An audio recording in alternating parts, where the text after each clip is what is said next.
And let me share. Excellent. So let me share the screen.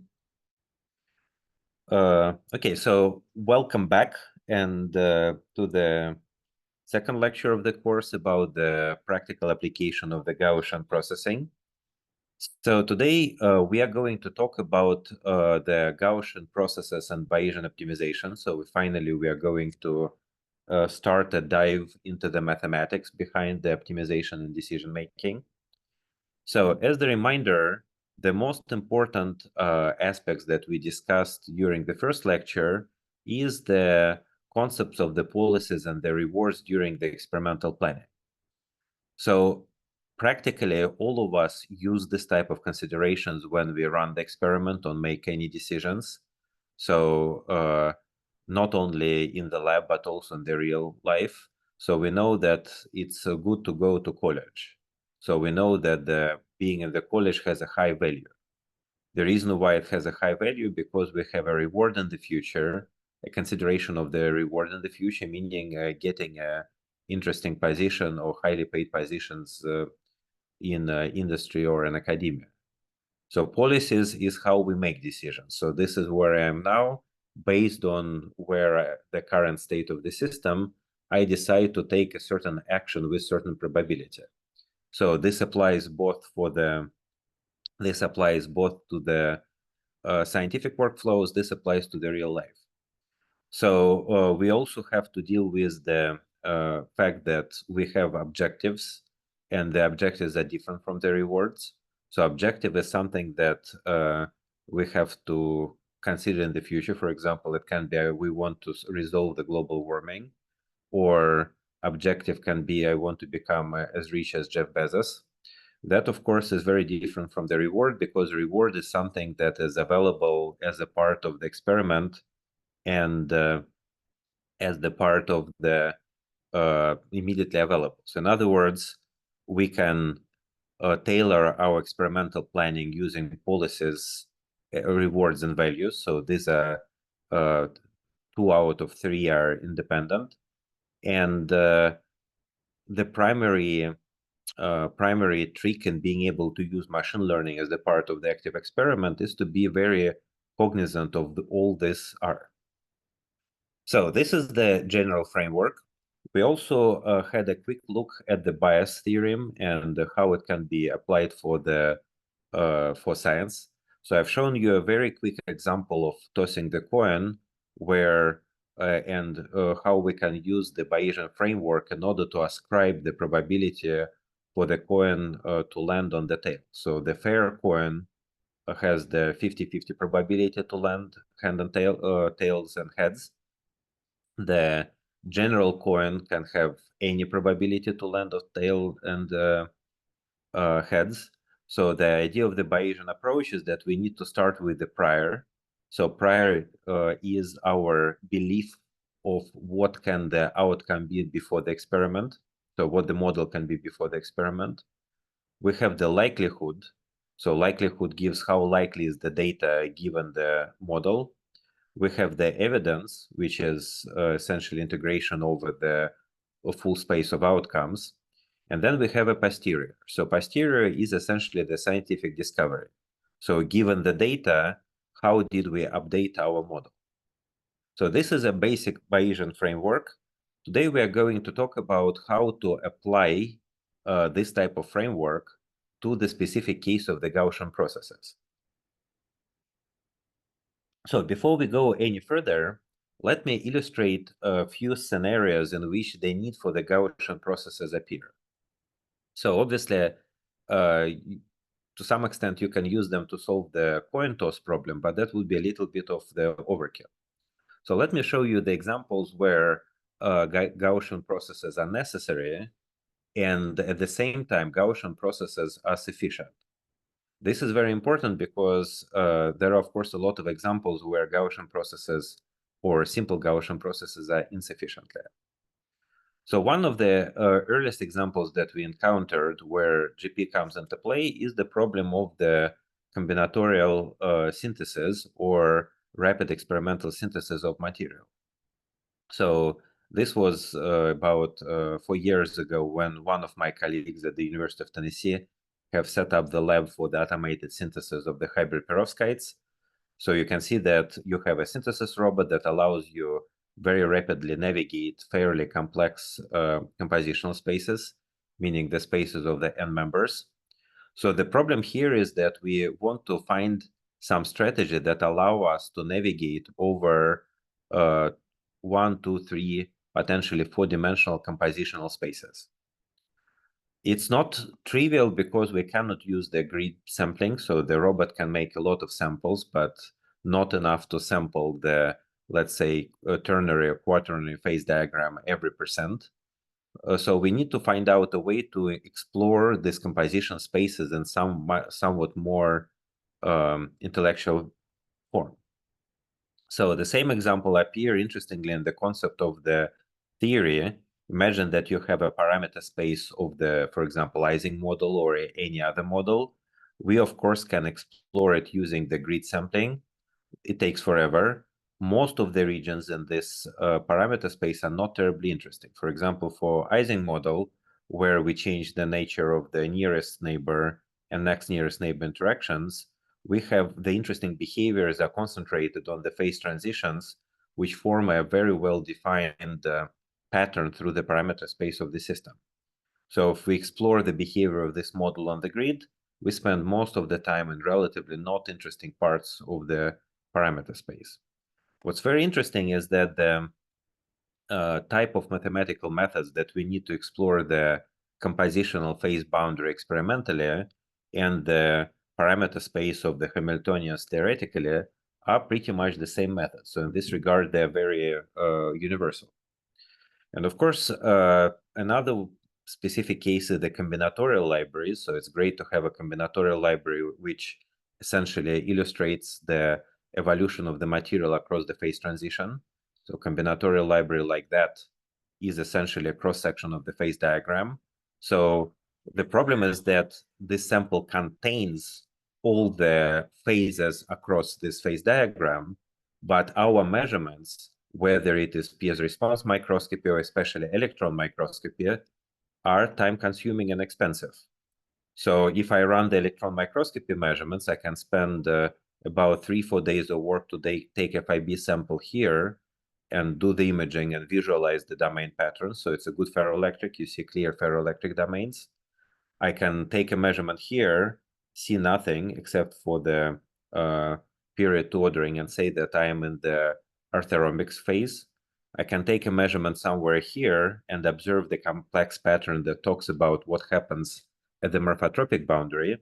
However, the problem is that given these three results, where would I choose a fourth measurement? So these are exactly the type of question that we aim to answer with the Gaussian processes, and we aim to answer them in the principled form.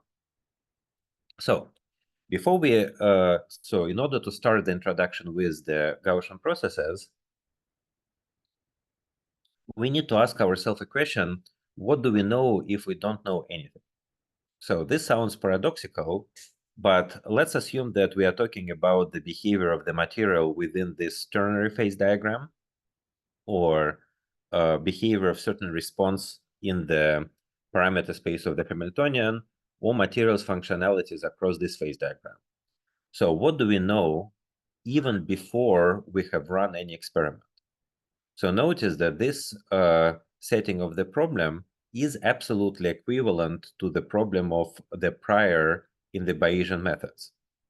And it turns out that, first of all, setting priors correctly is super important for any type of automated experiment. And secondly, as a physicist, we typically know much more than we think about the problem. We don't always are explicit about it, and we don't always realize it. But it is the case that once you have a physical problem rather than abstract mathematical problem, it already means that you can say a lot about your system. And this knowledge is actually super useful when it comes to setting up the machine learning workflows. So let's look at the first example. So if we don't know anything, and then let's assume that we've done 2 measurements. So that would be equivalent to the scenario of the combinatorial library where we did the measurements at the 2 end members. So if we are in the either physics or data science course, our natural step would be to connect these 2 points by a line, right? It's just the natural interpolation. So let's assume we've done another measurement. And after we've done another measurement, we have a point here. So what are we going to do next? We have 2 options. Option number 1 is to say that maybe the dependence of the property on the concentration for this combinatorial library is not linear, but parabolic. Perfectly reasonable. Option number 2, we can say that the dependence on the property of the concentration is linear, but our experimental measurements are imprecise, and therefore we fit our data by noise by a straight line, and we take the average separation between the points and the interpolated line as the error of the measurement. So which one should we choose? And the answer depends on our belief in data versus the model. If we absolutely believe our experimental measurements, so for whatever reason we know that this is ultra precise measurement, noise is not an issue, and this knowledge is, in our opinion, comes with a sufficient confidence. In this case, we will say that the dependence should be parabolic. If we have reasons to believe the theory predicts that the dependence should be linear as the result of the very fundamental factors like conservation of energy or conservation of momentum or whatever, then we say that the dependence is linear, and then everything else is noise. So notice that even for a very simple problem, which is selection of the how do you analyze 3 measured point in this R1 space, we ultimately make a decision based on our belief of the experiment versus the theory. And this argument is something that we are going to repeat over and over again. And this is the argument that appears in the context of the experimental sciences and does not appear in the pure data-driven worldview. So when data scientists work with the data, they always take the data for granted, and they never question the presence of the theory or the validity of the experiment. So second example. So again, imagine that we don't even have any dots, any measurements. So what do we know? What do we know before any measurement is taken? Surprisingly, we can speculate that we still know quite a lot. So first of all, we know it's typically a very good assumption that no matter what we are interested in, it would be a uniquely defined function. So for a single value of parameter x, we have a single value of the parameter y. So that's typically a good assumption. Second thing is that we can say, look, this is not enough. We can say that our function is absolutely random. But even if it is absolutely random, for example, in this case, I have shown the example of y coming from the uniform distribution. We know the distribution out of which the values of y has come from. So this is the example of the uniform distribution. That means that if I take the histogram over the whole space X, I will see something that looks like a uniform distribution. So even before we've done any measurement, and even under this very general considerations, we already know something. We know the fact that function is uniquely defined. We know that even if it is random, we know the distribution. So Gaussian process is a next step based on this framework, where we say that not only the function is uniquely defined and comes from some distribution, but we also have correlation from one point to another point in the parameter space. So in other words, we introduce some measure of the relationship between one point and another point, and then our function can be anything except that no matter what it is, the value at one location is correlated with the measure with the value in another location. So this is what is called the Gaussian process. So if you are familiar with the, okay, so this is what we call a Gaussian process. So how do we define the correlation from one point to another? The way it is done in the Gaussian process is through what is called the kernel function. So essentially, the kernel function is the equivalent of the correlation function, except that this correlation function has a well-defined form. So the one of the most common kernels would be the uh, Gaussian prior or RBF, radial basis function. So this is just an exponent of the minus x prime squared divided by 2L. So as you can see by construction, this form is translationally invariant. So the kernel does not change from this point of the parameter space to this point of the parameter space. It's not a rigid requirement, it's just done for convenience. We can introduce kernels that are dependent on the x and not only on the difference between two locations. And as you can see that the kernel has also the length parameter. So this length parameter basically tells us how closely are related points in this location and in this location. We can very easily illustrate what happens if we change the value of the kernel length. For example, if we make L larger, you can see that the correlations in this case are much more long range. And if we take the L is even larger, then you see that correlations become even more long range. So the second thing that is important to note is that once you use these curves, all of them are kind of meandering around zero.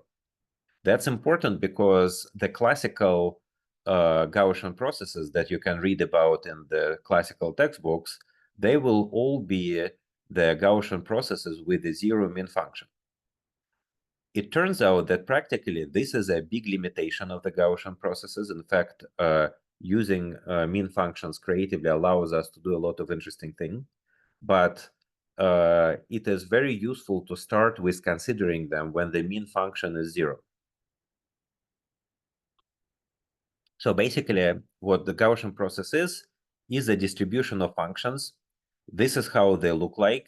They have the property that the mean is zero, and they have the property that along our parameter space, we have a correlation represented by this kernel function.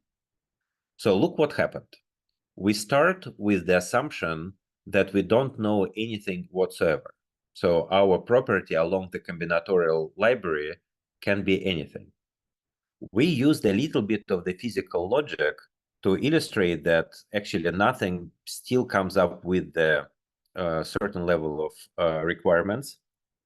And then we said that, you know what, we also expect that the physical system will be smooth almost everywhere. And if it is smooth almost everywhere, we can introduce the say that actually if we don't know anything, that means that our property can be any of those functions. So this is the moment when the thing should be a kind of most unusual and unfamiliar, because from this moment on, we are going to show how this can be actually useful and how to work with these objects. So what you see here is the example of the what is called the Gaussian process regression. So look how it works. In the beginning, we don't have any experimental points, and that means that our prior belief or our priors are the function that can go like this. So as you see, they're all meandering around the zero, and all they have some level of smoothness, and that's basically all we can say for them. So now imagine that we have a measurement which comes with the zero noise. So again, this can be relaxed, but for the simplicity of explanation, let's assume that the noise of the measurement is zero. And now we took measurements in the points which are marked by the black dots on the screen. So we did measurements in these 5 locations. So now, once we've done the measurement, it means that not all of these functions survive. Those of the functions that strictly pass through these points are consistent with the experiment. Those of the functions that don't pass through these points are inconsistent with the experiment.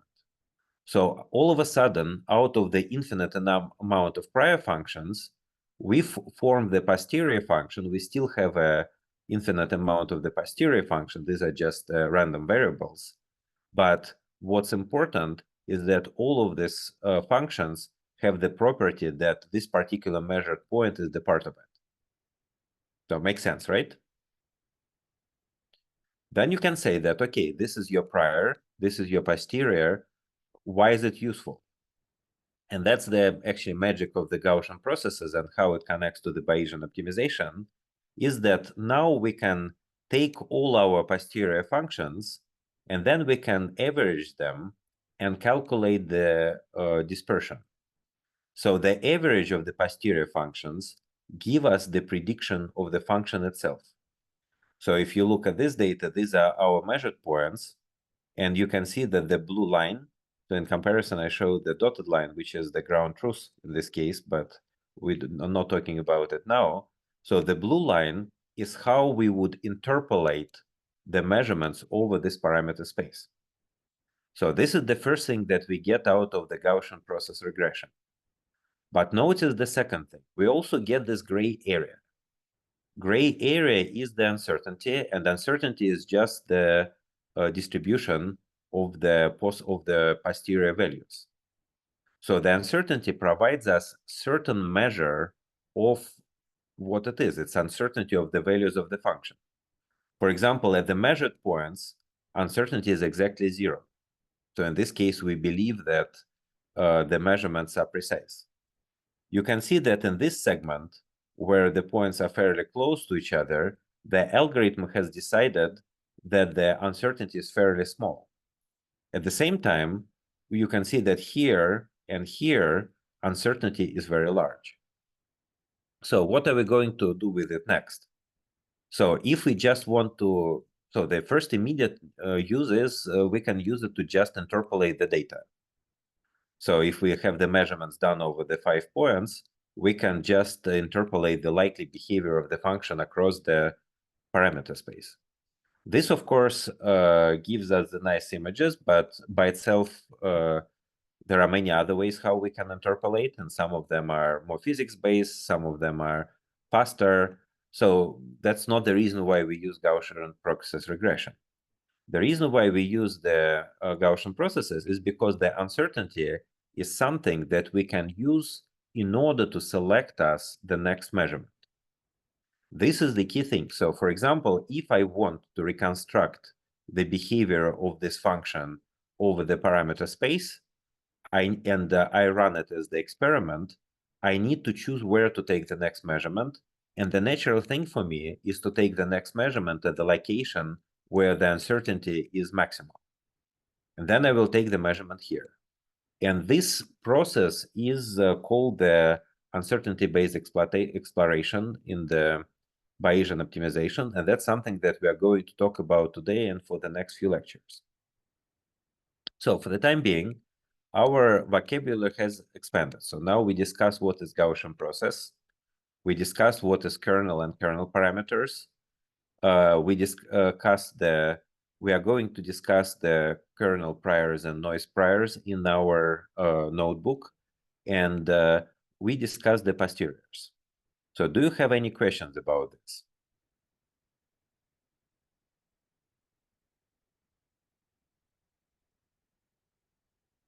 So if not, then let's go to the Collab notebook. So I posted it on the I have posted it on the GitHub. So let me go to the collab number 1 and share the screen again. Where are you? Where is the screen? So this is the example of the first collab that talks about the Gaussian process-based Bayesian optimization. So if and as I said, you have it on the GitHub folder.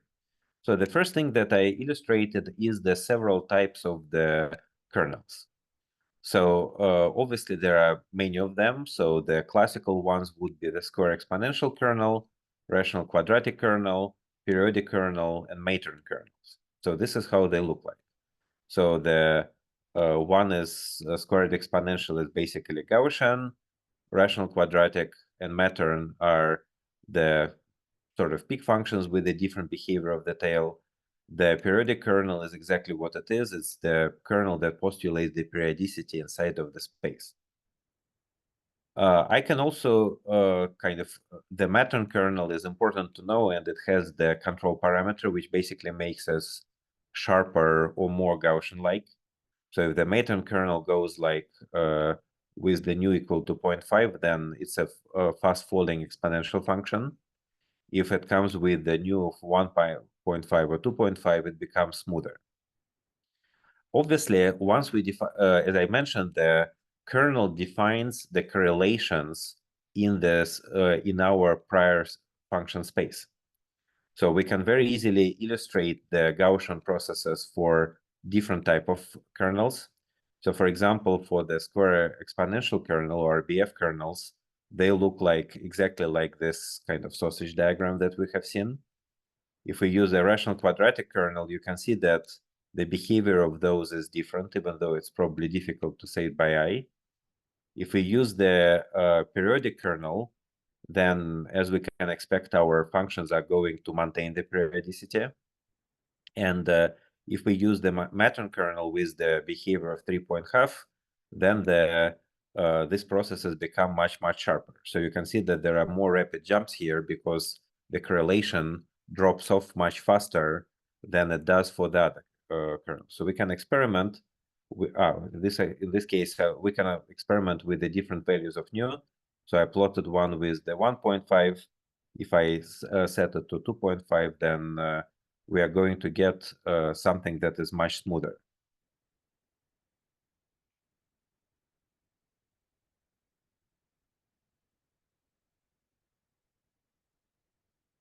Maybe we don't, so where is it defined?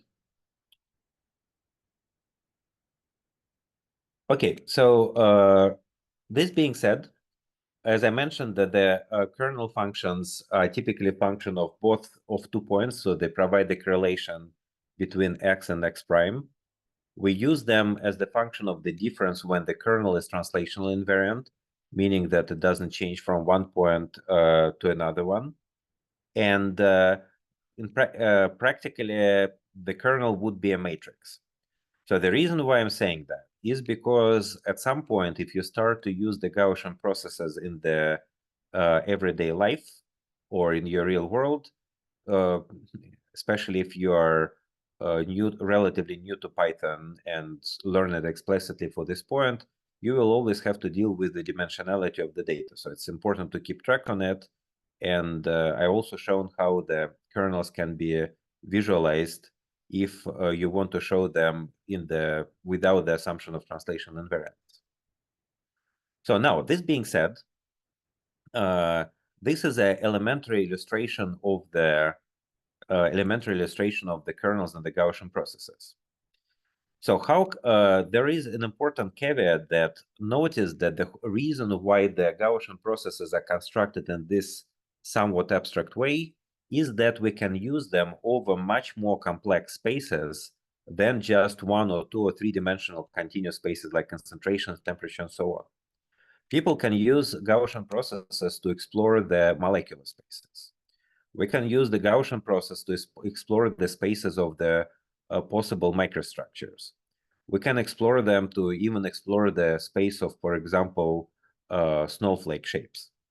The only thing that we need to have is the way to define the correlation from one point to another point.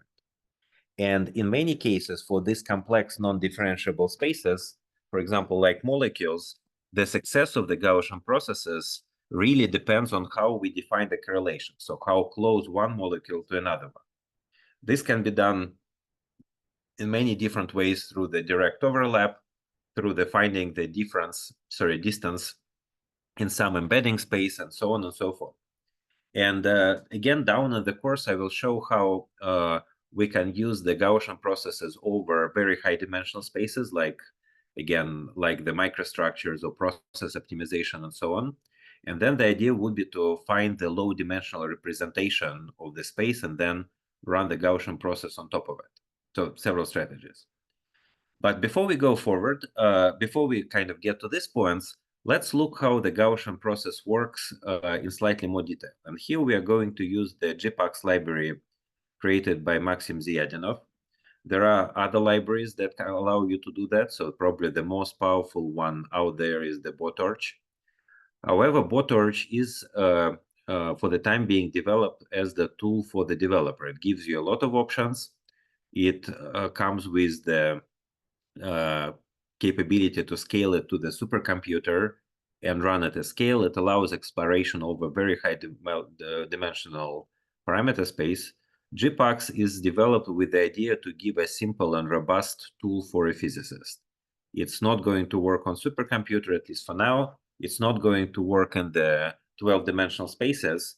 But if you want to run GP as the part of your workflow in the experimental lab on your microscope, it provides the ease of use and the sort of entry-level learning that, at least in my experience, is superior to all other frameworks that I'm familiar with. At the same time, there are other easy-to-use GP implementations or BO implementations, such as scikit-learn, such as skopt, and so on and so forth. In this case, GPAX comes with the opportunity to integrate the deep kernel learning and the structured Gaussian processes. These ones, to the best of my knowledge, are not available anywhere else.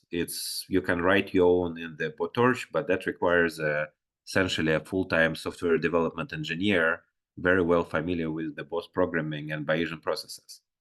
So I will kind of provide the comments about it throughout the discussion. So how do we use it? So we install, we do the usual pip install. So if things don't work, then obviously provide the pull request to the Maxim. So let's start with the example. So as a simple example, we define a function that we want to discover. So then we define the noisy observation of the function. So this is what we have. So here we have chosen the function that comes with the several peaks and minima. So you can see that some of the peaks are, this is the absolute optimum, this is the absolute minimum. These are sort of local maximum and local minimum. We create a data set around this function. So these are the points that we measured. Notice that the way we create the data set is that we add noise to the function. It's always important to kind of pay attention how much noise exactly we have added, because we have the default value and we have the real value. So what are other things that you need to know and pay attention in this code? So we need to define the interval over which the function is defined. So when we define this interval, we also define the measurement points. And in this case, as you can see, we have created 4 measurement points. We have chosen 2 of them to be on the edges of the interval. We have chosen 2 of them to be random somewhere throughout the material space. Again, feel free to play with it. For example, if I choose them to have 5 points, then I will have 5 measurement points. So another important thing that you should notice is that we fix the random seed. So the reason why we are doing it is because it allows the simulation to be reproducible. If you want to optimize the hyperparametering algorithm, you of course run it for multiple values of the random seed, because otherwise things are difficult to find the generalities. If you don't define the random seed, then the outcomes would be different all the time. So sometimes it's good, sometimes it's not good. For benchmarking the software workflow, it's not super good. So anyway, so what happens here is that we create our parameter space, and then we perform the quasi measurements at these points. So this is how we generate this actually, let's go back. That's how we generate this 4 measurement points. The second thing that we need to do is we need to define the space over which we have not done the measurement. So we say that ultimately we take this interval from -2 to 2 and split it into 200 locations. So the reason why it matters, and that's kind of both related to the basic principles of the Gaussian processes and to how Python works. So in Python, the function is ultimately represented, or at least in normal Python, not in SymPy, the function is represented as the values at each location. So we need to define at which locations we care about the function values. So here we said that we want to have 200 points over this -2 to 2 interval.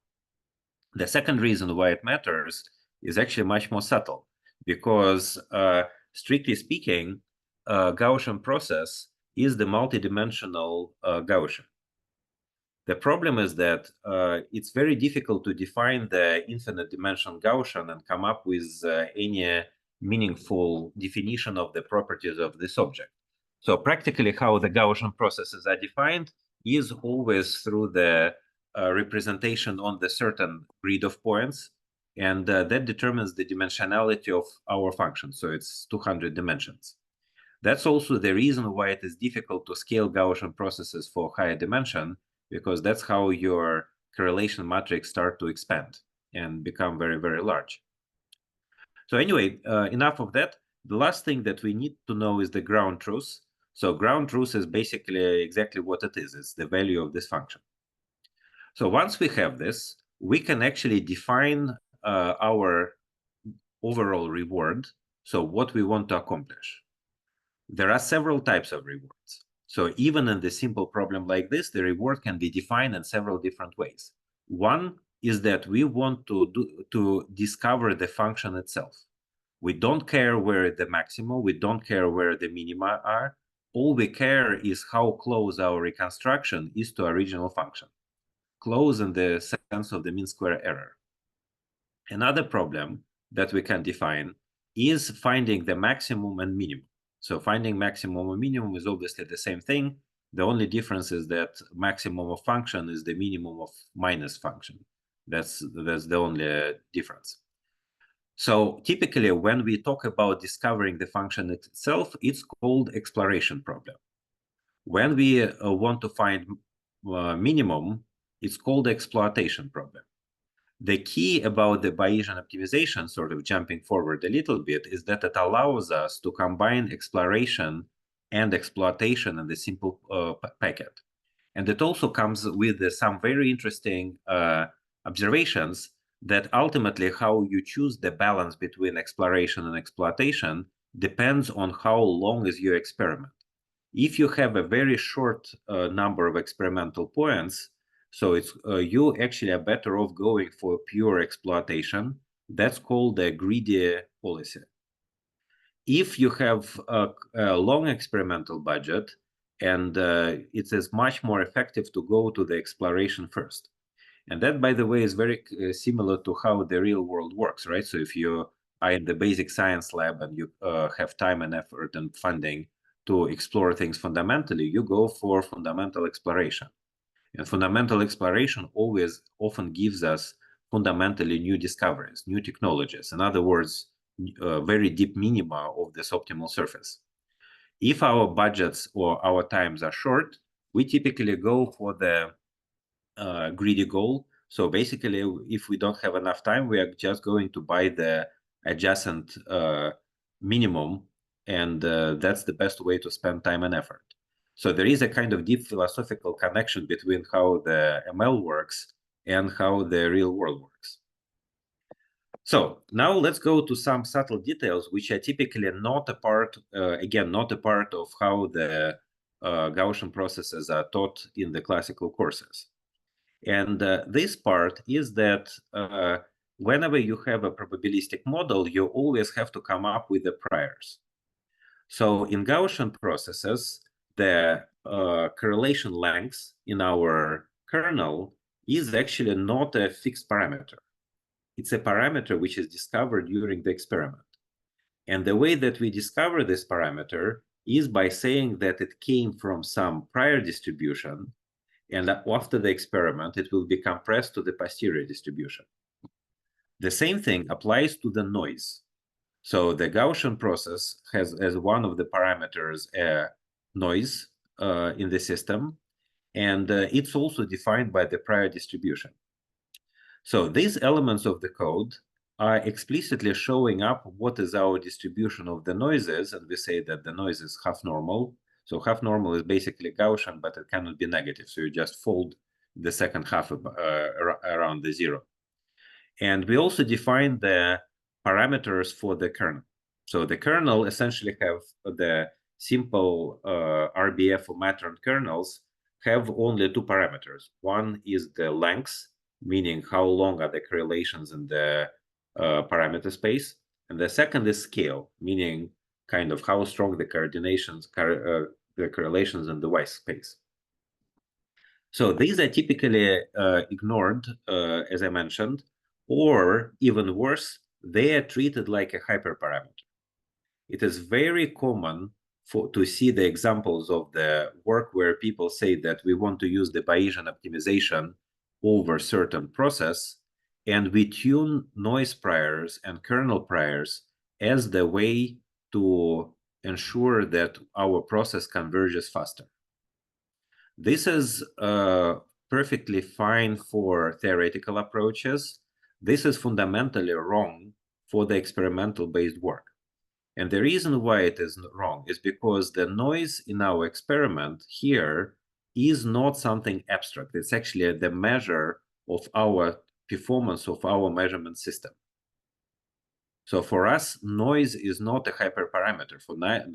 For us, noise is what we know about the physical system that provides us the measurements. Same thing is that kernel priors is not something that is abstract. That's actually something that tells us about how our data behaves. So for example, the kernel length prior is how strong are we expect the correlations in the X space to be. Sometimes we expect them to be very strong. So we expect that things change very smoothly. And sometimes we expect them to be fairly sharp. So the properties can change strongly from one point to another point. By the same token, the scale, scale is simply is just a vertical scale. So please pay attention to those, because this is the first point where our discussions start to diverge from the way that these topics are classically taught. So we have a way to just to make sure that we know what the distribution means. So this is just a useful feature that allows you to specify the distribution. So it can be any distribution like this, and then it allows you to visualize how it looks like, just to put numbers to the and shapes to the prior. And then with that, we can actually come up with our first Gaussian process. So look at this code and notice that the number of the essentially new code lines here is exceptionally limited. So first thing that we do is we define the step. So step is one step of the active learning. So the step requires the information of what has been measured before, the positions of X points where the measurements were taken.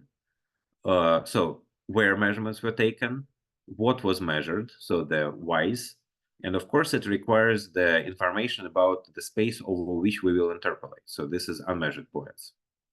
This is just a technical line that initiates the random number generator. So the whole trick about the Gaussian process is this line. It basically creates exact Gaussian process. It says that this is one-dimensional object using the RBF kernel, or square exponential kernel. These are our priors on kernel. These are priors on noise. So this is where these priors are defined. Then once we define, this is our part where we define the model. So for those of you familiar with the scikit-learn, this is exactly the same type of definition as scikit-learn uses. Then we fit the model. Again, same as in the scikit-learn. We fit the model using the X measured and Y measured. And then we, obviously, after we do the fit, we predict. So when we predict it using that model that has been trained on X measured and Y measured, and we fit it for X unmeasured. So our outputs are going to be the predicted value of the function, and it's going to be something that is called Y sampled. So you can ask a question, what is this? So the answer is that this is our posterior predictive distribution, like these elements of the sausage diagram. So as you can imagine, we have one mean function, and then we have 200 by 10 by 200, 2000 by 10 by 200 of those. So these are essentially the parameters of the Monte chain Monte Carlo. So we'll talk about this later. So then there is another thing that we should do, which is we define the objective function. So objective function is, acquisition function. So we'll talk more about it, but in this case, the acquisition function is just the uncertainty. So it appears if we take all the posteriors and average them, and then the uncertainty becomes our acquisition function. So once we define, then this step function basically returns us the expected value of the acquisition function, and then predicted value of the function and its sample value. Then we run the Bayesian optimization. So let's first, actually, we can look at what the code does, and then we are going to see what it produces. So how does it start? We define the loop, meaning how many rounds of experiments we are going to run. We define the acquisition function, prediction, and sampled as output of the step function. So this is where they came from. Then we say that we are going to do the measurement on the position which corresponds to the maximum of the acquisition function. So in this particular case, that means that we are going to take the new measurement at the location with the maximum uncertainty. The way we do that, we take the index for this location, and then basically our next measurement point is the x unmeasured taken on this location of the index. Then we essentially, so this line is equivalent, go back to the lab and do another measurement. We just use our measurement function, so this measurement function, in order to give us the value of the next point. And then we do a little bit of the kind of housekeeping. We take our measured locations and add this previously unmeasured point. So we just run an experiment, so now it's measured. And we take our y locations and we also add the next measured point at this value. So effectively, this means go take the measurement. This means I've taken the measurement here. This means add the measured values to your record of what has been measured before. This part is just a visualization. Now, let's see how it's going to work. So you can rerun this algorithm and we'll see the result. Let me guide you through the outputs, and I'll show you what to pay attention to and what not to pay attention to. So the first step of the process is that we start with the measures with the variables taken at 3 points. And what we try to do is to use our Gaussian process to do the interpolation, and we find the mean function and the distribution. So the first thing that you're going to see is that this is our mean function. And you will also see that the mean function has nothing to do with our ground truth. That is not unexpected, because in this particular case, we just have 3 points, and our function is going like this. The second thing, which is very important, remember that I mentioned that our Gaussian process, as defined here, has a 0 mean. That means that if we are far from the points where we took the measurement, our extrapolated function will always try to go close to the 0. It has to. So the Gaussian process has some anticipation of function behavior only on the length scale of the kernel. Once you get further than kernel lengths away from measured point, it will start to go to the mean, and that's exactly what it does.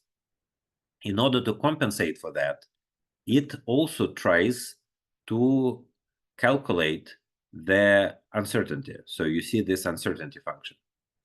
And this uncertainty function basically tells you how much you should trust it. So at the measurement point, the red interval is very narrow, so it's trustworthy. Far from the measured points, the red interval is very broad, which basically means that we should be really trusting what goes on here. Now, how are we going to take the next measurement? So we are going to calculate the acquisition function. The acquisition function in this case is uncertainty. So it's just width of this red interval. So the orange line is the acquisition function, and we do the measurement by definition at the point where the acquisition function is maximal. So this is where we are going to take the measurement, and this is going to be our next measurement point right here. So notice that the algorithm has also gave us some parameters about the parameters of the Gaussian process, including the length, scale, and noise. We are going to keep them in mind, but I'll go through what they mean and how to interpret them in a few minutes. It's also important to pay attention to these parameters R hat and N effective. R hat is basically the internal monitoring parameter of Markov chain Monte Carlo. The only thing that you need to know about it is that if it is close to 1, like 1 or 1.5, 1.1, it's kind of okay. If it is larger than that, then the bad things are going to happen. That means that your Markov chain Monte Carlo didn't converge. So the great thing about the modern probabilistic languages is that you don't have to think about it. 10 years ago, your job would be to write the solver that will actually do the machinery out below the Gaussian process. Now we can just use them. So let's go back to our experiment. So this is where we took our second point.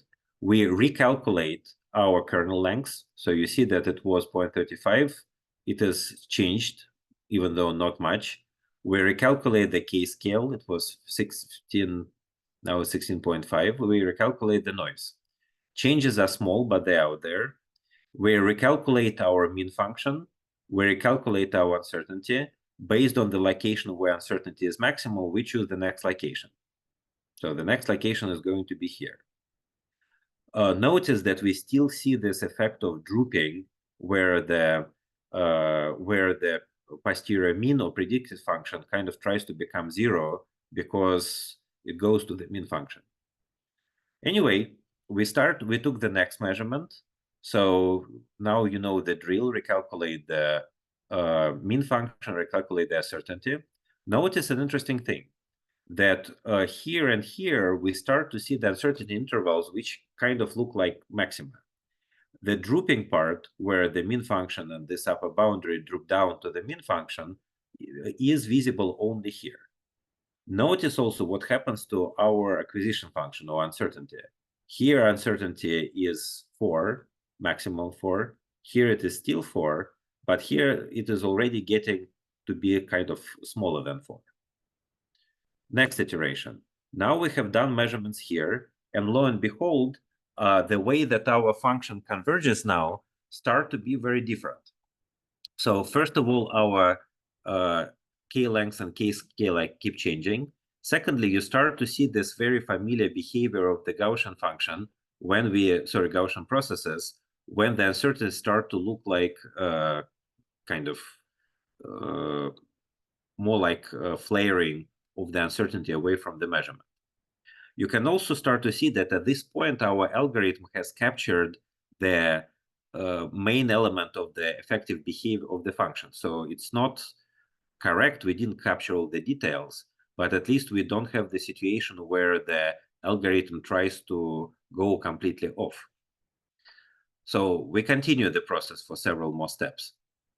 So once we continue, that from this moment on, you start to see that the segment by segment, the algorithm start to recognize the right behavior of the function. So our uncertainties are smaller. The algorithm does the measurement at the largest uncertainties. Lo and behold, here it has chosen the right place in order to take the measurement. So we pretty much pinpointed the correct behavior of the ground truth function. We cannot do it super well because our noise level is a bit too high, but it works well enough. And then you can predict what is going to happen after that, right? So the next measurement is again at the point with the largest uncertainty. We got it. So the next measurements after that would be at the point with the remaining higher uncertainty. So now we got this one. And then if we do it for I strategically did it with the 10 iterations. So after 10 iterations, we actually got pretty close to our original function. Not exactly because we specified high noise, but essentially we captured the behavior of the function itself. Now, one very important thing here. So the very important thing is that this progression of the discovery will depend on the values of the priors. So, and let's see what happens. So first of all, let's see what happens if we define our measurement function in such a way that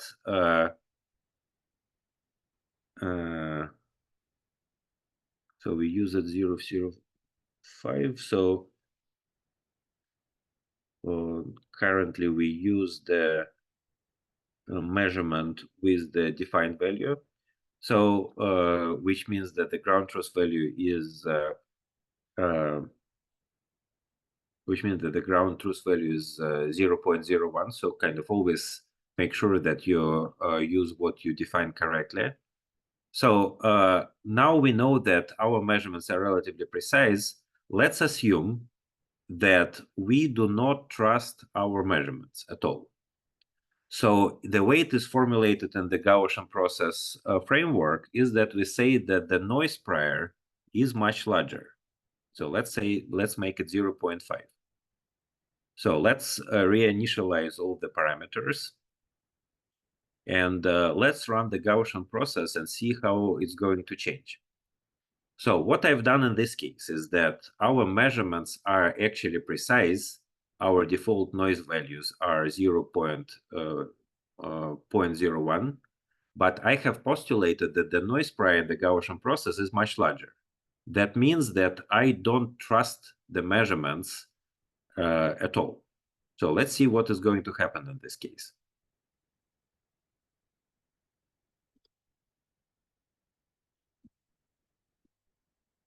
So in the beginning, the difference is not super large because the noise is already pretty high.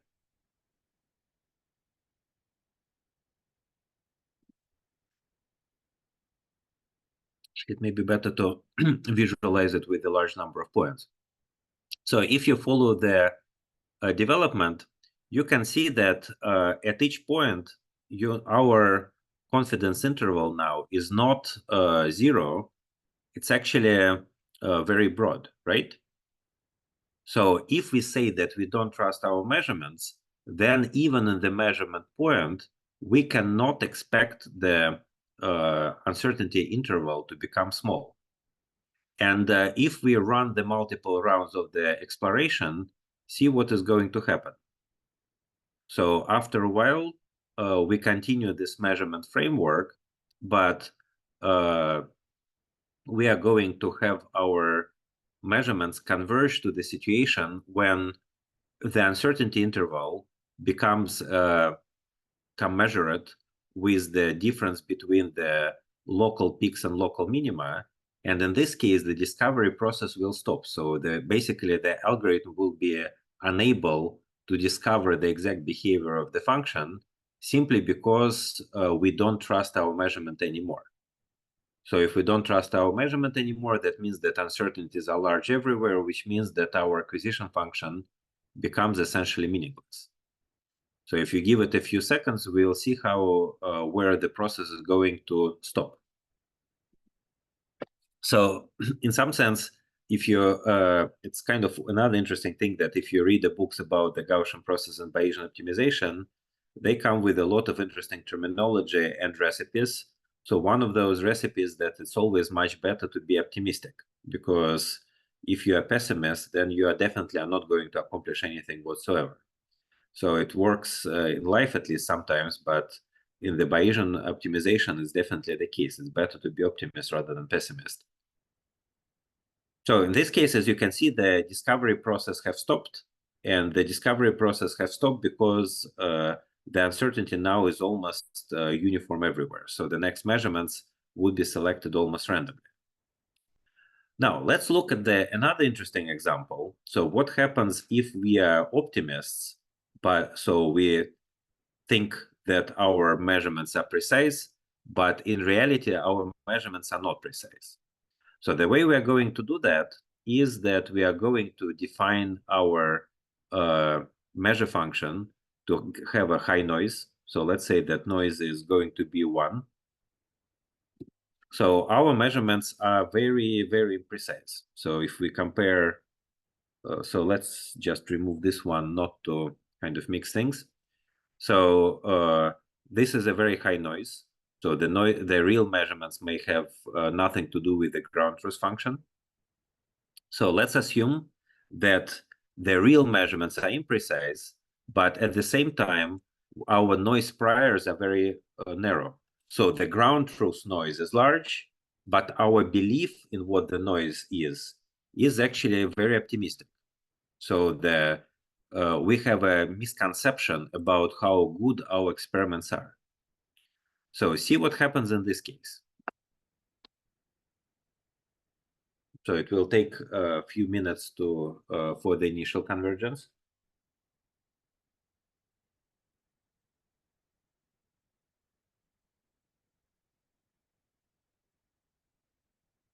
So the beginning is so far the same.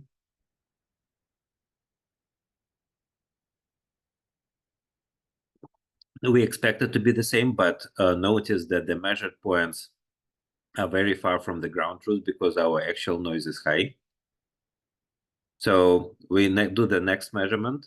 We reconstruct the function. Again, things are kind of broad. So let's see what happens next.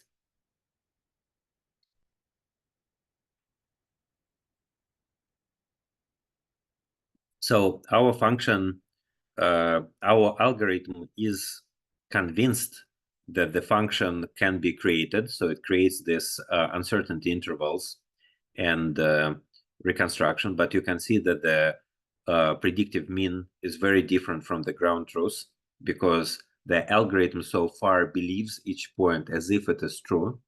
And it can be, in fact, very far from being true.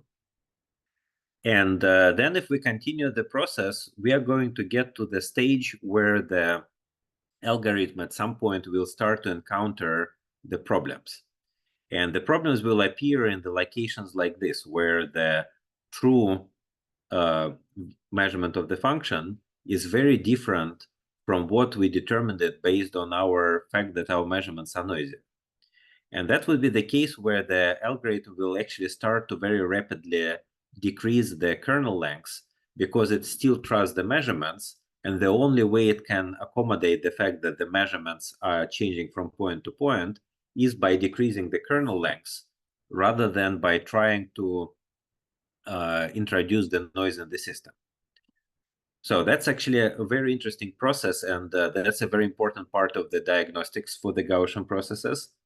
And it kind of happens much more often than one would think. So let's see what happens next.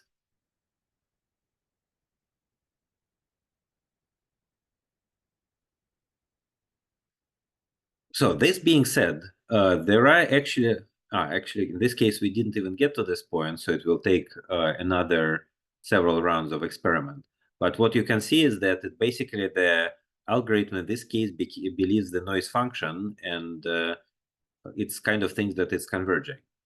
Let's see if we get to the point of the algorithm starting to discover the contradiction. Maybe not. So it was just trying to refine this measurement, and it basically reconstructed this point, and that's it. So what are good things? What are bad things? So the good thing is that we know that it has mathematically been proven that given enough measurements, a Gaussian process will always converge. The problem is that this convergence can take the amount of time which is dependent on your hyperparameters. So under some circumstances, it will converge fast. Some circumstances, it will converge poorly. We also have the thing that is called no free lunch theorem.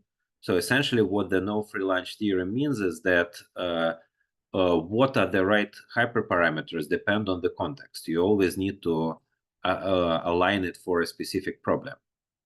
And the third very important thing is that we should treat the priors not as the parameters that we use for optimization, but use them to reflect as much knowledge of the material system as we can introduce. So let's run this process one more time and do so even with the small noise like this, but at the same time with the very broad noise prior. And while it is running, let me show you what else can we get as the result of this process. So this, of course, pertains to our original setting. So what runs now is different. So one thing that we can do is we can plot the posterior predictive distributions. So meaning what these are.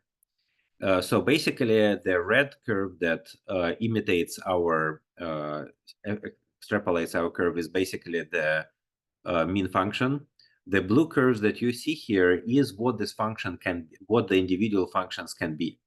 So this is where the mean come from, and this is where the dispersion come from. So the way that you sample them is you simply take this values of the posterior predictive distributions and plot them. So that's essentially all there is to that. The way you address them is you take y sampled and average them over the first direction, which is the direction corresponding to the Markov chain Monte Carlo interaction. Okay, so while it's happening, let's see what happens if we set our measurements to have our beliefs to have a very broad distribution, meaning that we don't trust our measurements whatsoever.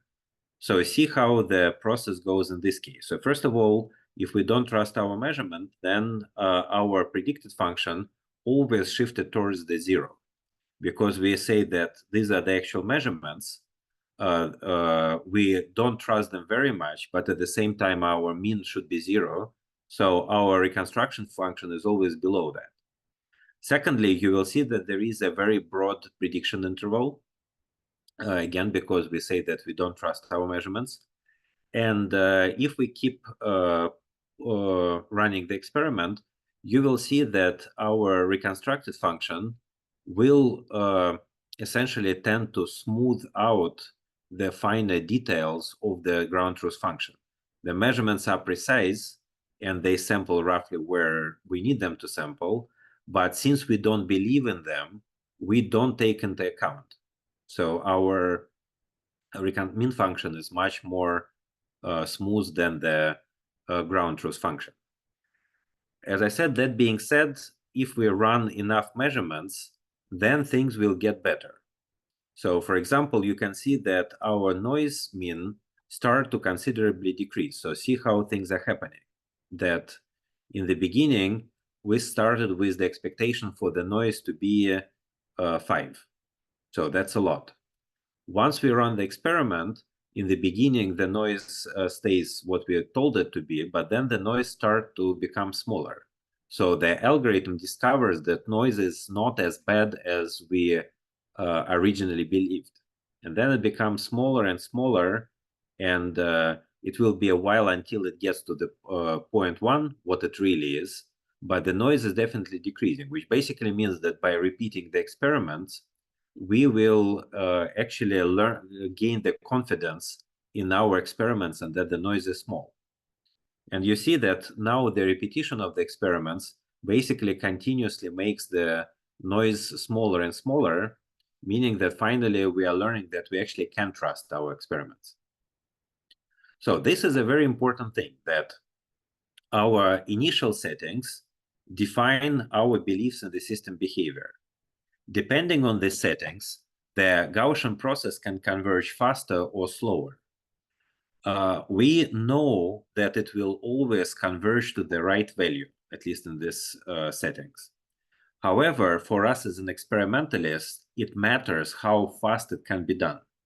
So each of the steps is experimental time in the lab. The problem is that, as I said, that we in classical data science community, we tend to use these parameters as priors in order to ensure the convergence, hyperparameters to ensure the convergence. In the experimental scenarios, we have to match them to experiment. So that's a very different way of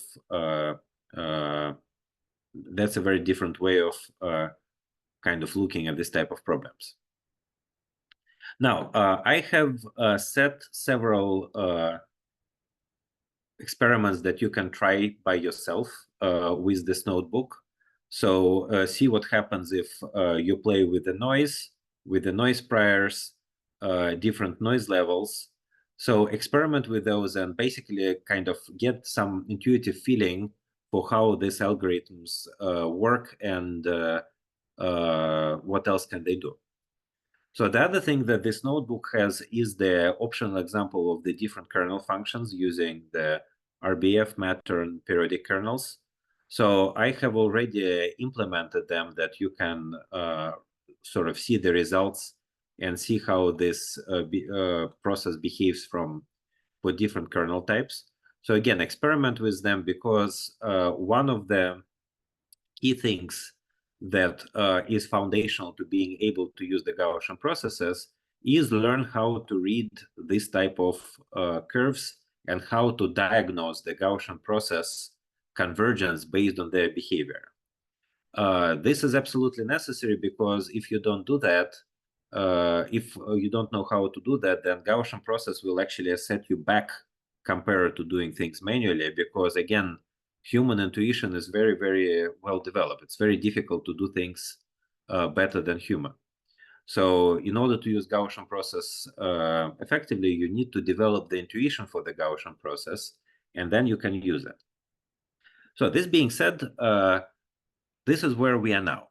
So we have seen how what is the ground truth. In real experiments, we never know the ground truth, but in the modeling, it helps us to understand how things work.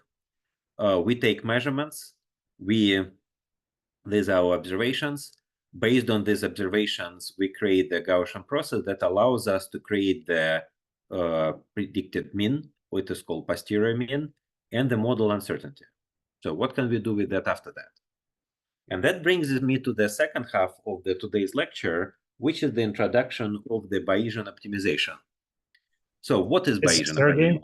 Yep. Can I interrupt you for a minute? This is Remy. Sure. I have a couple of questions on what you just covered. So, in many times where you take measurements, there's like areas of your design space where that like you don't have a lot of noise and that like your measurements are going to be precise. But there's also other space of like your design space where you say, well, if you take your example of like, XY, maybe you're saying when I take measurements between -2 and 0, I know that like my measurements are going to be precise and that the noise is going to be relatively small. Yep. But as soon as I go into like positive X, then that's where you're less confident. Yep. In terms of like the type of measurements that you take, and also because your noise is going to be more prevalent. Let's say in this example, like where X is going to be more prevalent. So how does it fit into the way you set up your GP process here? So we will actually talk about it in one of the next lectures. All right, so good. Several ways of doing it. One is that you declare your Gaussian process to be heteroscedastic, meaning that your noise is also a discoverable function. So when, in some sense, you can say that your noise is also a function of the coordinates, and that's the function you want to discover during the experiment jointly with your final function. So I will also show you actually either today or on Tuesday, depending on time, that we can actually also add the cost of measurement. You can also tell me that, what, here the measurements are cheap and here the measurements are more expensive. We can introduce it as the part of the acquisition function so that it balances the gain versus the cost. We can do more complex things. So for example, you can set up the measurement where you measure not only the function, but the function noise. A simple example of this would be, imagine that you run a non-indentation experiment on the combinatorial library, right? So if you run the non-indentation experiment on the combinatorial library, you either need to move from one point to another, or you need to physically change the sample because your library was split into many pieces, depending on your sample stage size. And let's assume that running the experiments at one location is repeatedly is much cheaper than moving from one point to another point. So in this case, your measurement strategy would be to take a 5x5 grid of the non-indentation curves in one location and then move to another location of the combinatorial library. But if you take 5x5 point grid at one location, that basically means that you measured not only the function, but its noise at the same location.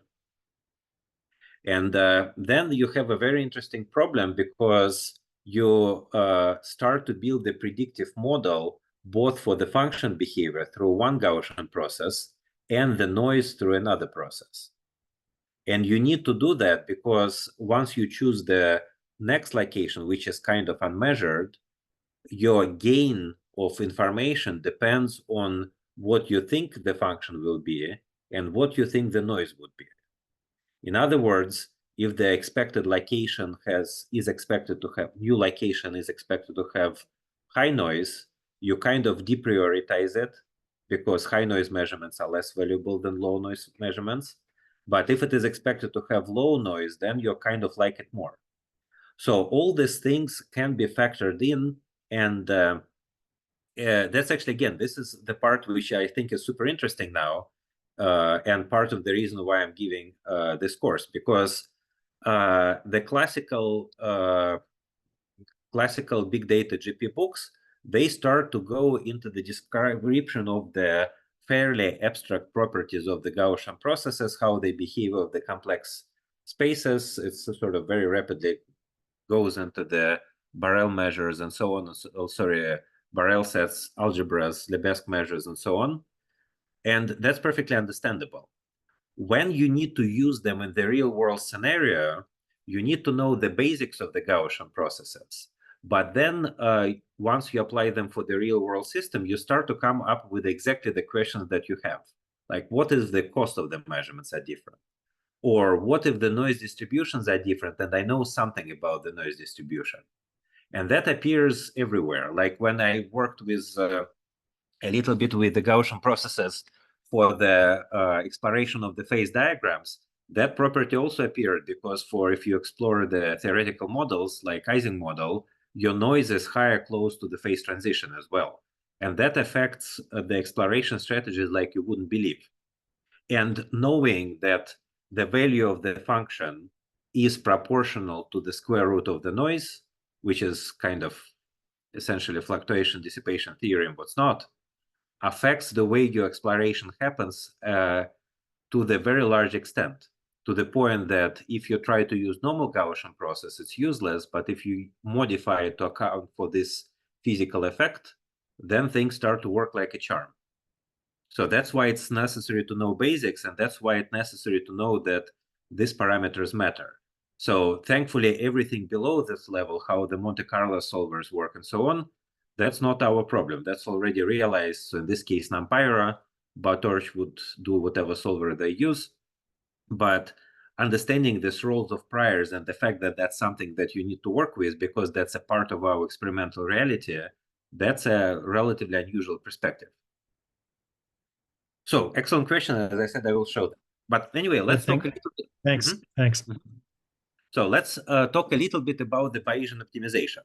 So for the time being, I've shown you kind of Bayesian optimization driven by the need to understand the function itself. So all we cared about is to reconstruct the function based on measurements. But that's not the problem that we typically encounter in the real world environment. So very often our problem is not the discovery, but optimization, meaning that we want to find the maximum of the function. So what's the problem? So let's consider this example, which I kind of appropriated from the Nanda de Freitas review from 2015. So notice one very important thing, that in 2015, this review, from some perspective, was the inflection point when people started to care about the Bayesian optimization again. Before 2015, if you want to do Bayesian optimization, you literally have to come out of one of the whatever 5 groups in the world. Your job would be primarily write a solver that will solve the GP problem, and it will not be easy. It was really that complicated. Now people who are essentially experimentalists like myself can apply it for fairly complex problems and actually build fairly complex workflows that are engineering in nature and domain-specific engineering. And the reason why we can do that is because folks working in the machine learning field build the necessary machinery to make it easy for us. So that's very fundamental change over in less than a decade. So anyway, returning to the optimization problem, imagine that these are the locations where we've done the measurements. So this is our measured points. So the red curve is our predicted mean function. And the green interval here is our uncertainties. So let's assume that our task is to find the maximum of the function. So where can this maximum be? So this interval, this white interval, is one place where the maximum can be. Why? Because our reconstructed function has maximum here, so it's a natural supposition that the maximum is somewhere over here. But there is a second location. So look at this white interval. Here, we expect the value of the function to be fairly low. But at the same time, the uncertainty of the predicted function is very, very large. Large uncertainty means that even though we expect that the value would be low, our uncertainty about what this value may be is so large that in fact we can find interesting behaviors here. So it's always balance of the prediction and the uncertainty. We can find optimal of our functions either in the locations where the prediction is high or where the uncertainty is high. Make sense? So of course, the question is how are we going to kind of balance prediction and uncertainty? And the way that we balance prediction and uncertainty is done through what is called the acquisition function. So acquisition function, in other words, would be also your anticipated value. So the function that we want to maximize the reward, acquisition function in some sense allows us to make some guesses about where this reward is maximum. So there is a large collection of the acquisition functions out there. So the most well-known ones are the upper confidence bound, probability of improvement, and expected improvement. So they come up with the fairly complicated, I mean, upper confidence bound is usually fairly simple. Probability of improvement and expected improvement are slightly more complicated. I'll show you quickly what these are. But basically what they are is the way to balance the prediction and uncertainty. So for example, the probability of improvement says that if the measurement is here, how likely are, if the measurements have been done here, here, and here, how much, what is the probability of the improvement in this location compared to all other locations? And that's defined assuming that our predicted distribution is sampled, dependent on our sample distribution. So upper confidence bound is probably the most simple one. It basically says that if we have the mean function and the uncertainty, upper confidence bound is simply following the line of the mean function plus something multiplied by uncertainty. So of course there is a hyperparameter. So if we take this beta larger, then we increase the relative contribution of uncertainty. If we take it smaller, then we decrease the contribution of uncertainty. The expected improvement is kind of third way how you can combine probabilities and so on. So practically, the important thing to know about this acquisition function is that they realize the exploration-exploitation balance. So if the function is purely exploratory, like the uncertainty itself, then you try to discover the value of the function everywhere without paying attention to the maxima and minima. If the function is very exploitative, for example, the greedy optimization just choose the mean function as the acquisition function, then you will just try to find the maximum of the function. Everything else allows you the tuning of how exploratory and exploitative you should be. Once you start to talk about the acquisition function, the most important thing is that you no longer have a guarantee that we will discover the true function. So the making our discovery process greedy increases the probability of get stuck in the specific minimum. And that's something that we need to balance. I'll show you how it works. So how does the Bayesian optimization works? So exactly the same way as we've seen before.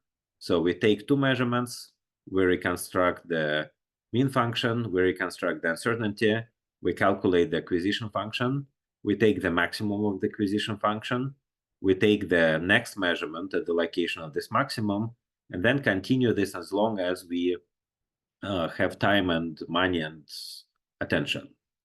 So the important thing is that, as the example that I've shown was the case where the acquisition function was just uncertainty.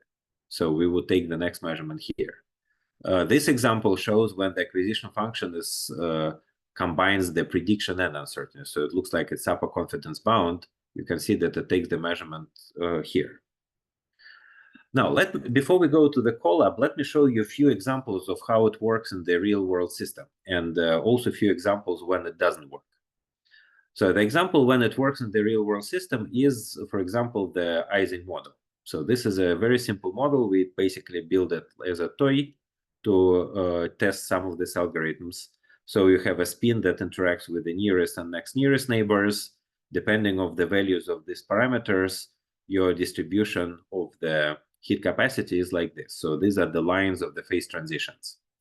So if you are curious, this is ferromagnet, this is antiferromagnet, and this is this frustrated phases when JS and JC favor different arrangements. So we can study this phase diagram by full grid. So we can make measurements on 20 by 20 or 40 by 40 grid of points. Takes a lot of time. Most of the time we explore locations where nothing is going on. So what you see here is the example of the Bayesian optimization, which is very, very greedy. So this is explored points, and this is Gaussian process prediction. So as you can see that these are the places where the algorithm takes measurements, so it doesn't take it anywhere, it takes it only in those locations. And this is how the Gaussian process reconstruct the behavior of the function in the full space. So you should consider this, compare this one and this one, but keep in mind that this one is measured everywhere, but this shows only the actual measured points. And you can see how, in this case, our exploration policy was greedy, and that was totally worth it, because in this particular case, we actually discovered we concentrated our experimental effort or calculation efforts in the locations where the heat capacity is indeed high, and we found all the maxima, and once the full maxima were identified, we start to refine the behavior of the function in the empty spaces or less interesting spaces. Notice that this worked only because these phase transitions form a kind of continuous lines. If we have another region with the high heat capacity over here, very greedy policy will not found it. We would just explore those that are connected to each other.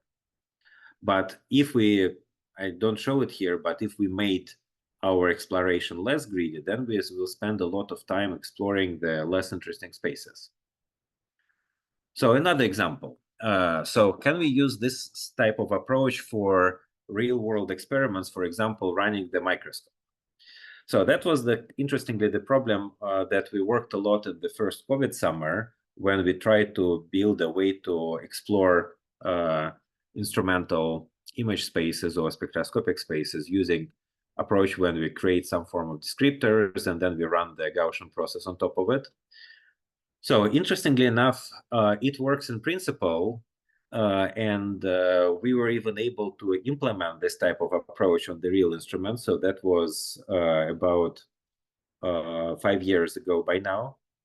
So at that time, that was super difficult because in order to run the Gaussian process fast enough, it had to be run on the DJX machine. So DJX was about $500,000. So it's kind of not very easy to connect it to the instrument. But at that time, the result will actually end up being very underwhelming. So this is the ground truth measurement. This is GP prediction. And this is the example. The reason so the question is, why is it happening and why I'm showing you this example? Why is it happening is because if you look at the ground truth, you see that there are features here on all length scales. So some of them are diffuse, some of them are sharp. Gaussian process relies on the kernel function, and the kernel length has to be very small in order to accommodate these sharp changes, like these small features. If the kernel length is small, that means that we have to take a lot of measurements. In those cases, simple Gaussian processes don't give us any advantages compared to the normal sampling on the grid. And secondly, they're even worse because sampling on the grid is something that the instruments are good at, whereas sampling when you do measurements like this are not something that microscopes are good at. It actually costs time and it comes with the uncertainties of the imaging system. So why am I showing you that? So first of all, it's important to know what type of processes can be solved by the classical GPA and which processes cannot be solved by the classical GPA. Second reason why I'm showing you is because this is only lecture number 2 out of 9. In the remaining 7 lectures, I'm going to show you how to get around those limitations and make GP much more useful in more complex situations.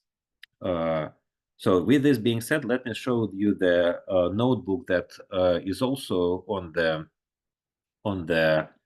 GitHub and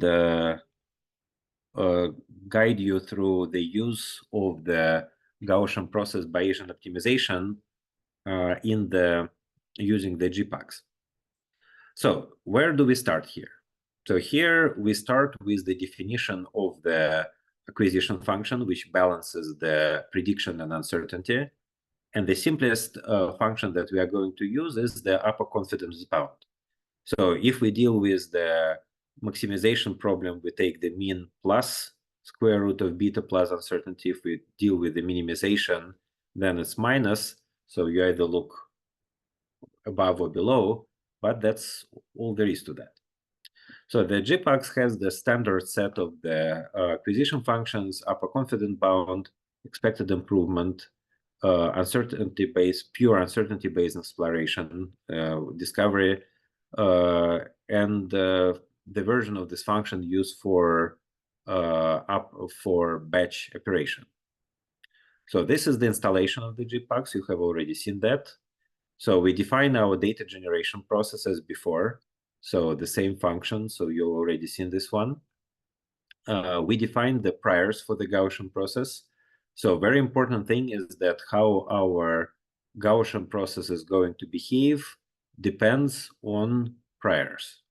And it gives rise to the fairly complicated dynamic even for the pure discovery, but at least for the pure discovery, we have a guarantee of convergence. For optimization, we don't have a guarantee of convergence. We can get stuck. So then we define the kernel priors for the kernel. We can visualize it to look at it. Now we define the acquisition function. So the acquisition function, I've provided you a version of the code where all 3 acquisition functions that we have, the upper confidence bound, expected improvement, and uncertainty, are defined. So obviously, if you want to experiment with a different one, then you kind of uncomment the one that you like and comment all the others one that you don't like. So for the UCB and expected improvement functions, we have the parameter that control how greedy they are. So for the UCB, it is beta. So if the beta is small, then the upper confidence bound becomes more and more greedy. So it will essentially become, if the beta is 0, then our acquisition function is essentially become the mean function. We say that we care about the predictive mean and not anything else. If we make it very, very large, then we, of course, are going to have more exploratory behavior. Practically, of course, if you want to go to be very exploratory, it's better to use the pure uncertainty base, but that's kind of, that's the principle. The expected improvement is made more or less greedy using this psi parameter. So the larger the psi, the more greedy it is, but there are some subtleties about how to tune it correctly. So practically, my advice is to start with the uncertainty based and the UCB if you want to understand the principles, and then experiment with the expected improvement. So let's see how it works. So this is the example where we run optimization to find the minimum of this function. So let's look at the progression of the optimization process. So we start with so this is our ground truth. This is our measurements. This is our mean function. These are the uncertainties. So we solve the minimization problem, which basically means that we calculate our UCB and the minimum is here. Oh, sorry, the UCB and this is our acquisition function. The maximum of the acquisition function is here. Therefore, we take the next measurement here. So this is our second measurement. We repeat the process, and the next measurement would be close to this one. So look what happened. We started here, and then our measurements have shifted us towards this minimum. So see what happens after that. So our next measurement is falling to this location. So we got close to the minimum, and lo and behold, after we run the experiment, we see that the algorithm very rapidly found the true minimum of the function. There are several important aspects about this process. So first of all, I'm not sure if you will come to the same conclusion, but notice that we kind of got lucky in this case. If we use for example, if I use something like gradient descent, I would find this minimum and I would be stuck here. I would not get to this minimum. So the small amount of exploration at the beginning allowed me to get here. Secondly, after I run the exploration, I actually kind of will get to this minimum, and I probably will get stuck to this minimum. So you can check by running the more experiments, but kind of worth experimenting. Third thing, notice that there are regions which have fairly high uncertainty, like here, but nonetheless, our algorithm is not exploring this region anymore. So why is it the case? It's not exploring it because the uncertainty is, of course, high. The uncertainty here is much higher than here and here. But at the same time, the mean is fairly high as well. And therefore, the minimum is not here. The large amount of uncertainty does not compensate for the perceived large value of the function. So what can we do next? So first of all, we can always visualize we can always look at the posterior predictive distribution. So it can be very useful diagnostic tools. So you see how they behave at the different locations. And secondly, let's experiment with the different settings for the process. So for example, in these particular cases, I have started with the assumption that my algorithm is fairly greedy. So what is going to happen if the algorithm is more exploratory in nature? So let's assume that I make it 0.5. I need to restart it starting from the beginning. Run after.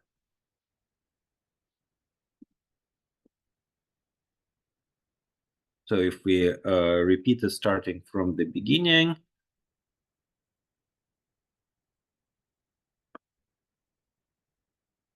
so the things to pay attention to in this case would be the evolution of the acquisition function, because again, the acquisition function is how we combine the prediction and uncertainty.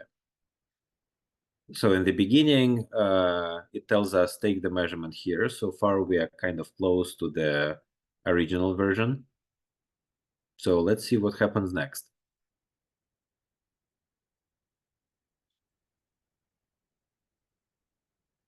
So notice that now our next measurement is considerably further away. So now we are doing the measurement close to the maximum uncertainty. Interestingly enough, in this case, as a coincidence, it's also close to the true minimum on the function, which basically going to tell us that being curious is good. So we were able to find the minimum reasonably fast. Of course, you can also see, and by now you know how to interpret it, is that our width of this uncertainty interval is very high or fairly high, which means that we found the true minimum, we just don't believe it very well.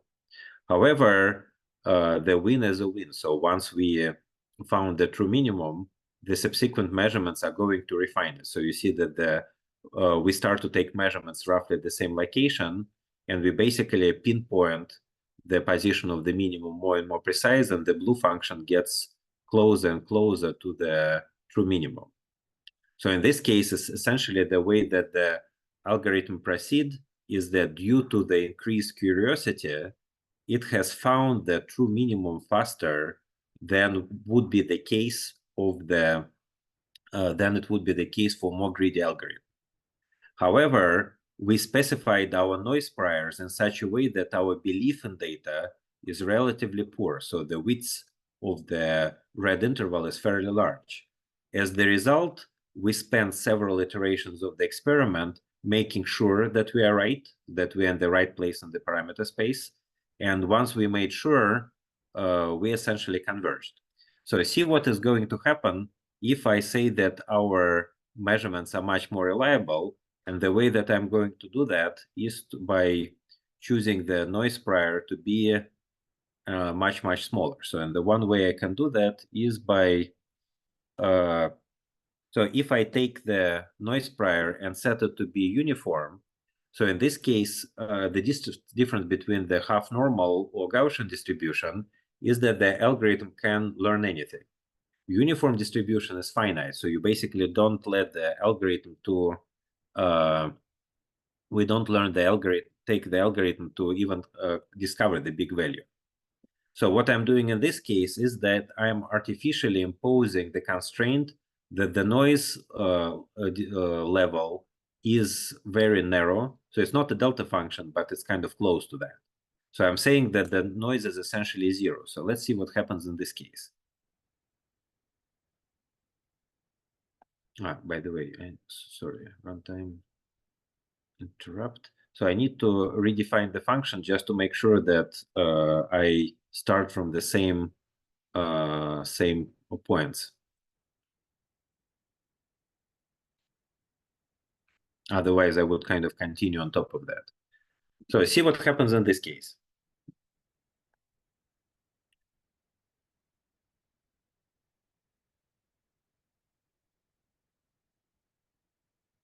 So while it's trying to do that, so I have also provided the set of comments and experiments that you can run in order to get the idea of the how the different acquisition functions behave and how they're sensitive to the experimental parameters. So kind of experiment, and that will help you develop the intuition to what these parameters mean and how to diagnose the convergence of the GP-based optimization. But going back to this case, so see what happens. So my experiments are still exploratory, but our uncertainties at measured points are very small, simply because I told the algorithm that the noise has to be very, very small in these measurements. So see what happens in these cases. So I see the progression of the algorithm. I discover the true minimum very rapidly. And once I discover the true minimum very rapidly, so in this case, one measurement was enough. So in the previous case, we took us several measurements in order to make the blue minimum correspond to the teal minimum. Now it was just one measurement that was enough to do that. then the algorithm is going to do a little bit of exploration to the left and to the right because we allow the algorithm to be exploratory. And then essentially we pinpointed the minimum and we've done it well. So we will be stuck here because our selection of the acquisition function precludes us from exploration from these regions, which are not terribly interesting. The uncertainties are there. And in some sense, we found what we were looking for. Now, let me show you what will happen if I will maintain the same type of scenario, but I will make our policy much more greedy. So I set beta to be very, very small. So if I set the beta to be small, that means that I choose a very greedy policy. So I just want to go straight to the minimum, depending on where the minimum is. So let's see how it's going to work. So in this function, I think it will get us trapped into the metastable minimum, but let's see if I'm right or not quite right.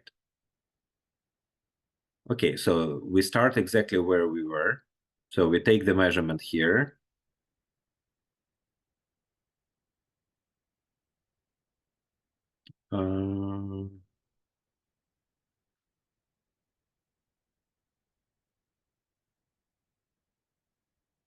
So we take the next measurement here. So we have charted this particular minimum. So, and based on the policy we've chosen, we should be here. So let's see what happens next. Okay, see what happened. So now we have chosen the combination of factors where we fully believe in our measurements. So we assume that measurements result are precise. And we've chosen the policy which is very greedy. So we don't want to explore, we just want to go to the place where we think the minimum is. And the price for being greedy is that we discover the metastable minimum. And I suspect that we are going to be trapped in this minimum because there is nothing in our discovery function that will kind of will induce us to explore the other regions. And as you can see, after 5 steps, that's exactly what happened. And once the algorithm is in this greedy stage, that's kind of how things are going to stay forever because our acquisition function will always be sitting here. So that's pretty much where we are, again, because this is a greedy policy. So practically, if we want to get not to get stuck in the greedy in the metastable minima, there are a lot of tricks one can use. So for example, we can anneal our exploration function. We can start with the large beta, and then they change the beta during the experiment. So one way to do it is to use the kind of like logistics function for the annealing. How exactly you do that depends on your own experimental data. So the way that you form the experiment using Gaussian process depends on your anticipated behavior of the target function. It depends on your noise levels. It depends on the costs. It depends on the expected experimental budgets. So basically, you create a dummy model that, in your opinion, repeats the experiment. Then you make it, at least in my case, I haven't read about it. It's just like a kind of set of the best practices that seems to work for our efforts. Is that we always want to make the dummy model to be more complex than we expect, so we have a space for discovery. We always set the noise levels about a factor of 2 or 3, probably half order of magnitude, higher than what we think experiment is, because there are uncontrollable parameters that we don't know much about. And then we try to simulate the process until we come up with the values of the free hyperparameters, which are not set by experimental considerations, to be optimal. And that typically allows us to configure the GP model for a specific discovery process. So the last thing that I want to show you today is the scenario where we can use, and I also put it on the GitHub, is the scenario where we can introduce the cost function. So since we have only 10 minutes, I will show you the main ideas there, and then you are free to experiment and see how it works. But this is the notebook, which is very, very recent. So this was actually built for the purpose of the non-indentation experiments about 3 or 4 months ago, where we come up with the concept of the measurement cost. So you have already seen all those examples. So we choose slightly different objective function.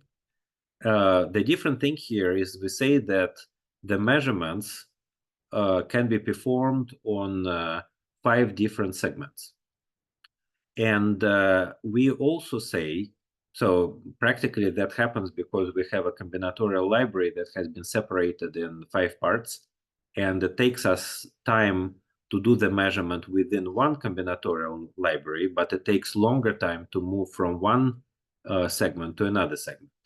So that's a real experimental cost. In some sense, for the last half a year, a big fraction of the work for my group was to essentially time every measurement that they do in the lab, including how long it takes to change the sample, how long does it take the instrument to move from one place on the library to another place, and so on and so forth.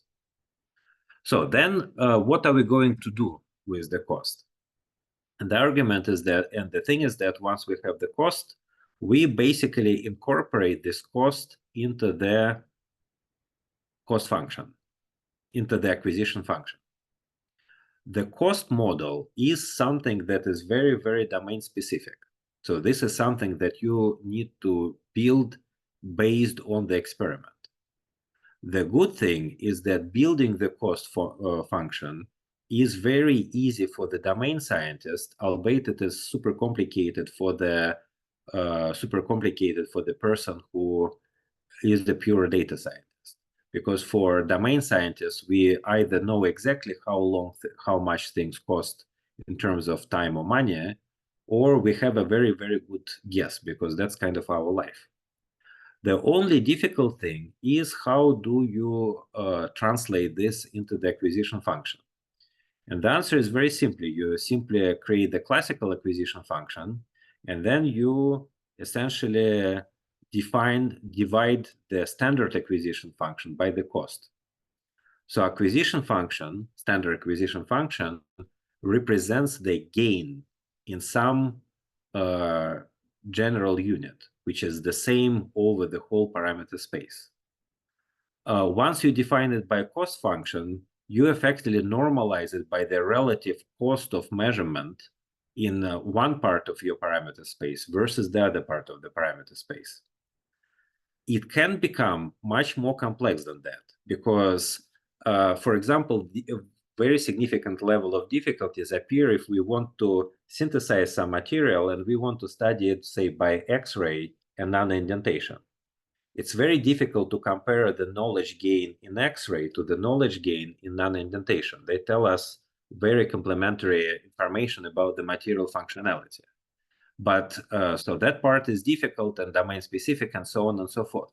But the costs are straightforward. Costs are what they are. It's just time and money. So all we have to do is to modify the acquisition function to divide it by cost, and everything else is the same. So this is something that you can go through, and it's relatively straightforward. It's just definition of the intervals. This shows our ground truth and the initial observations. So now we kind of illustrate these different domains. So after we run the process, so as you can see here, that we did not spend time and effort configuring the system well. So in the beginning, our uncertainties are large. Then we go through the normal discovery cycle. So after we run the process for quite a while, you will see that we have discovered our maximum, and things converge. We are good to go. And you can see the progression of the experiments.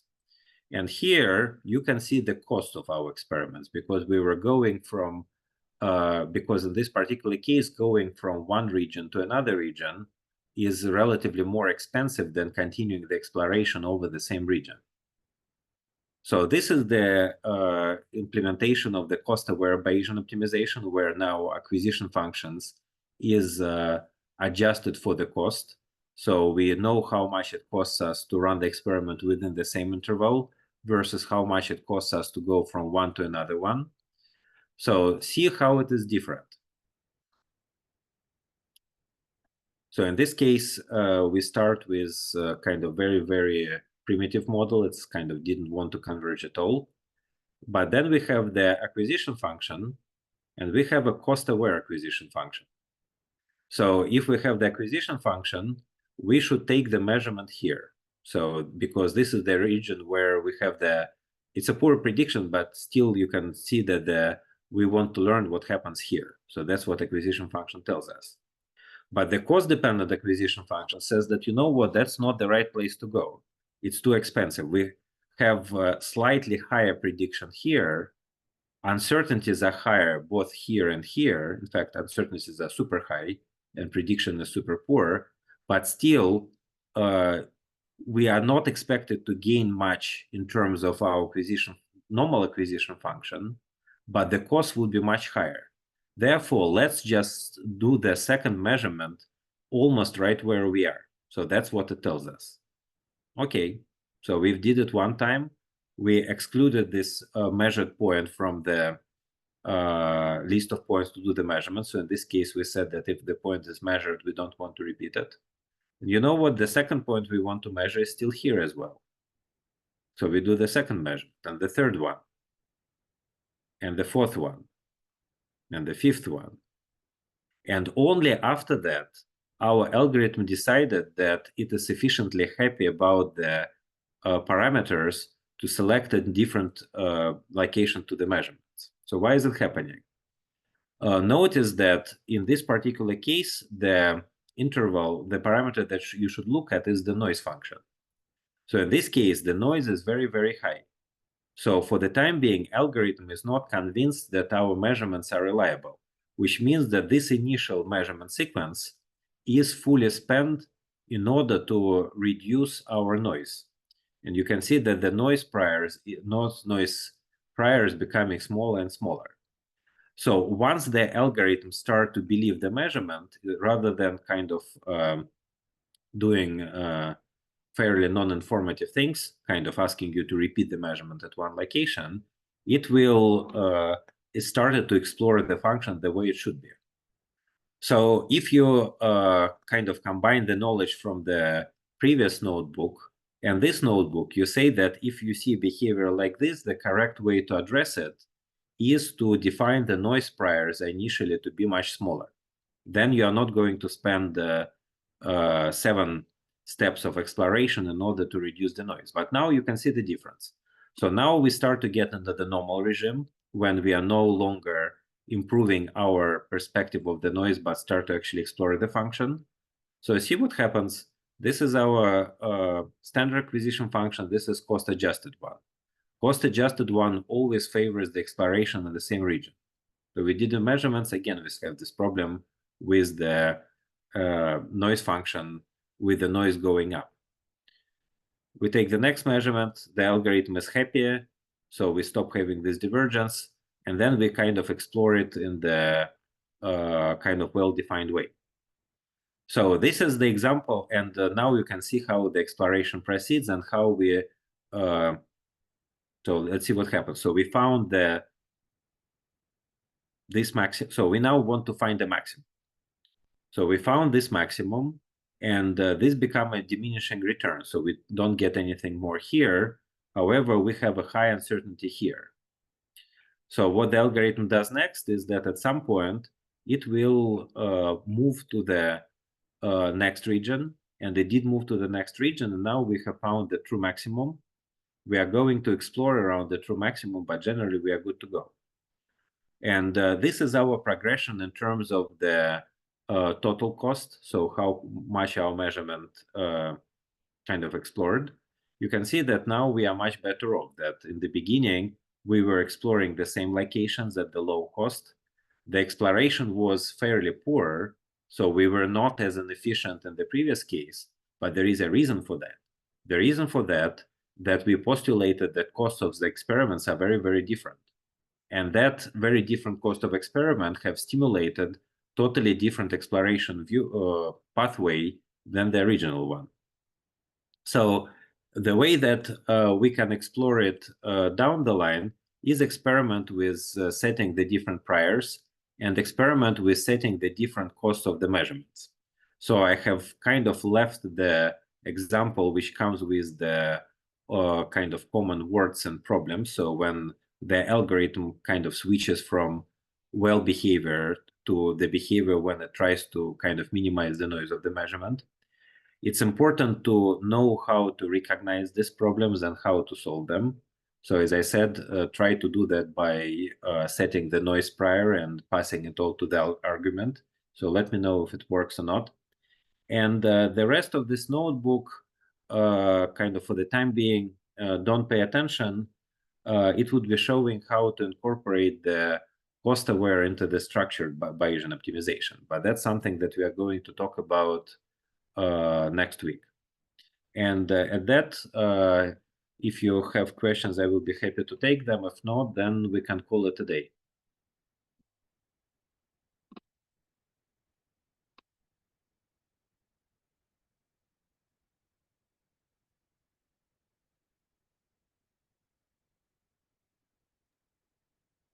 So, okay, then thank you, Remy.